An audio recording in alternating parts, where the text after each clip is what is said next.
C'est un métier dont les règles n'ont pas changé depuis 300 ans, la fabrication d'orgues. Pourtant, ces instruments d'église ont encore leurs fidèles, surtout en Alsace et dans le Nord-Pas-de-Calais. Portrait d'un facteur d'orgue qui manie aussi bien le marteau que le clavier, avec Anne-Charlotte Varan et Ekaterina Anisimova. Avant la première note, d'abord prendre son souffle. L'orgue de Saint-Omer, du haut de ses 300 ans, sort de son sommeil. Dans la cathédrale, même les anges se taisent. Invisible, l'homme derrière l'instrument est un facteur d'orgue. Une passion plus qu'une profession, où pour donner vie à la musique, il faut d'abord lui donner corps. Dans l'atelier, c'est une autre partition qui se joue.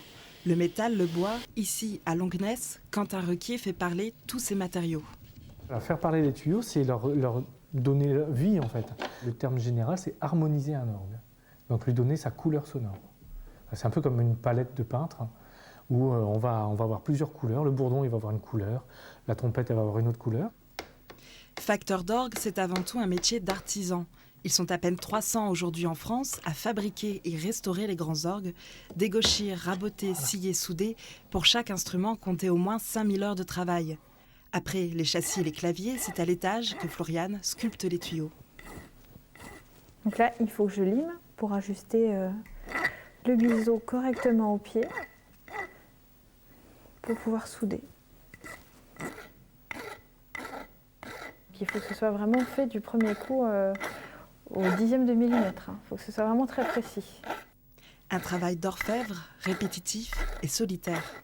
Il n'y a vraiment que le bruit de la lime qui est presque, on ne va pas dire dérangeant, mais le plus bruyant quand on soude. On n'a pas un bruit, c'est calme, c'est paisible. Une fois les tuyaux soudés, il faut maintenant les faire chanter.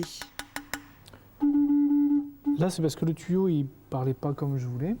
Il était un petit peu trop fort, un petit peu trop sans vie, on va dire. Donc je retravaille un petit peu certains paramètres pour lui donner le timbre que je veux.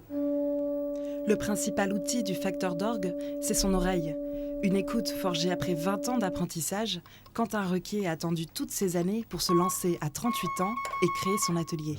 L'ambition, on va dire, c'est d'arriver à une équipe de 4 ou 5 personnes, parce que c'est un métier qui demande beaucoup de compétences.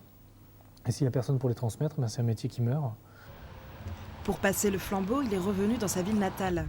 Son atelier, situé à 2 km de Saint-Omer, lui permet de garder un œil sur l'objet de sa passion. C'est sur ce grand orgue de la cathédrale, classé monument historique, qu'il a appris ses gammes.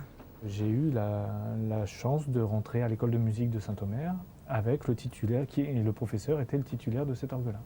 Donc j'ai été amené à revenir très souvent ici. Vraiment, pour moi, c'est un modèle. Les pieds sur les pédales, les mains sur les claviers et les tirants, loin de son atelier, l'artisan joue les musiciens.